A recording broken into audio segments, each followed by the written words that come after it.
सुप्रभात बच्चों। हम अपने काव्य खंड से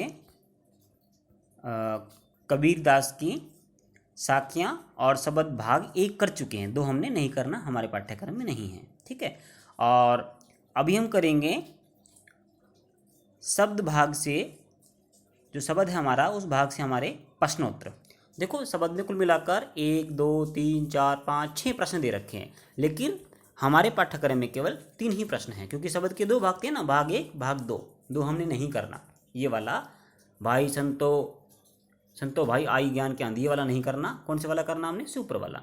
तो इसमें से केवल 3 ही प्रश्न हैं। तो पहला प्रश्न क्या है वो देख लेते हैं। ठीक है। तो पहला प्रश्न रहेगा, मनुष्य ईश्वर को कहाँ कहाँ ढूंढता फिरता है। ये हम अच्छे से कर चुके ना। तो क्या आएगा?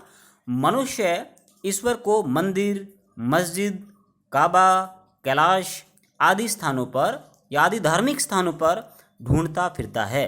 वह उसे तीर्थों में भी ढूंढता फिरता है। ये तो केवल हो गए इनके मुख्य स्थान, और भी भारत में तो बहुत ज़्यादा असंख्य तीर्थ स्थान हैं, वहाँ पर इंसान भगवान को ढूंढता फिरता है। ठीक है।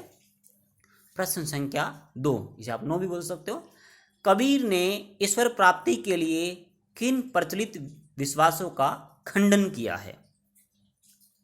ठीक है ना, ये भी आपको मैं बता चुका। कबीर ने ईश्वर प्राप्ति के लिए निम्नलिखित प्रचलित विश्वासों का खंडन किया है। कौन कौन से? ईश्वर को तीर्थों में पाया जा सकता है। कबीर जी ने तीर्थ स्थानों को व्यर्थ बताया है। ईश्वर का वास केवल विशेष स्थान मंदिर, मस्जिद, गुरुद्वारे में होता है। इस बात को कबीर ने सर्वव्यापक बताया है। ठीक है ना। और ये कहा कि ये गलत है।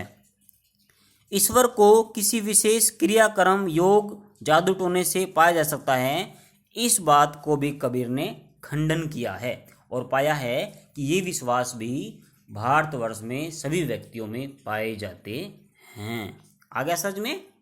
अब प्रश्न संख्या 10, कबीर ने ईश्वर को सब श्वासों की श्वास में क्यों कहा?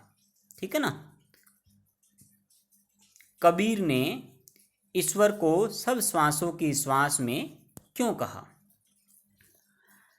कबीर ने ईश्वर को सब श्वासों की श्वास में इसलिए कहा क्योंकि ईश्वर सभी के अंदर सांस रूप में, सांस अर्थात आत्मा रूप में विराजमान है, विद्यमान है, व्यक्ति के अंदर रहता है। जब तक सांस है तब तक ईश्वर हमारे पास है, हमारे अंदर मौजूद है। ये हमारे पद की अंतिम पंक्ति में था। ठीक है ना। तो शब्द भाग से केवल 3 ही प्रश्न थे। ये बाकी जो रह गए ना 11वां, 12वां, 13वां, ये प्रश्न हमारे शब्द भाग 2 से है। कौन से वाले से? शब्द भाग 2 से है। ये नीचे लिखा हुआ ना, ये इससे 2 से, ये हमने नहीं करना। ठीक है ना। अब हम करेंगे रचना अभिव्यक्ति। प्रश्न क्या है? प्रश्न संख्या 14 लिखा हो ना। संकलित साखियों और पदों के आधार पर कबीर के धार्मिक और सांप्रदायिक सद्भाव संबंधी विचारों पर प्रकाश डालिए। प्रकाश डाल देते हैं।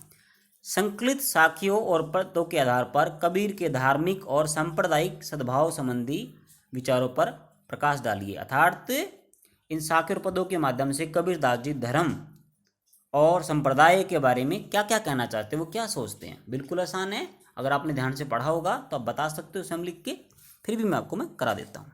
ठीक है ना। देखो, कबीर की साखियों और पदों की में कबीर की धार्मिक समानता और सांप्रदायिक सद्भाव के विचारों की स्पष्ट झलक मिलती है।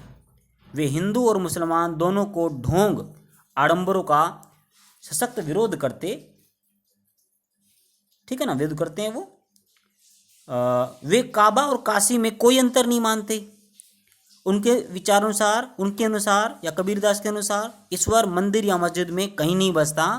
वह तो हर इंसान की श्वास में, सांस में, अर्थात आत्मा में, अर्थात हृदय में वास करता है। वे सांप्रदायिक सद्भाव स्थापित करना चाहते हैं। अर्थात कोई भी धर्म बड़ा नहीं है, कोई भी योग वैराग से भगवान की प्राप्ति नहीं होती। केवल सच्चे दिल से ही भगवान को याद करने से भगवान की प्राप्ति होगी। ये उनके विचार धर्म के बारे में है। ठीक है।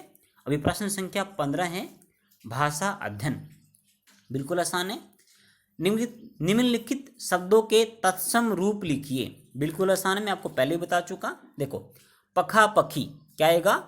पक्ष विपक्ष, अनंत अन्यत्र और जगह पे, ठीक है। जोग का योग, जुगति युक्ति आइडिया, समझ गए ना। बैराग वैराग्य, निरपक्ष निरपक्ष निरपक्ष। तो ये हो गया हमारे क्या, इस प्रकार से भाषा अध्ययन, ठीक है। और कुछ देख लेते हैं, इस अध्याय में बचा होगा तो कर लेंगे, उसके अलावा और कोई भी नहीं है। बाकी सब हमारे शब्दार्थ हैं, ये आप स्वयं ही पढ़ सकते हो।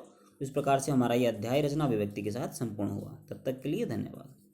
अगर आप किसी छात्र छात्रा को कोई समस्या है तो आप अपने व्हाट्सएप पे कमेंट करो, या फिर यूट्यूब में जो लिंक लास्ट में होता है ना आपके, उस कमेंट में भी कमेंट कर सकते हो, जहाँ आपका मन करे वहाँ कर सकते हो, ठीक है ना। तब तक के लिए धन्यवाद।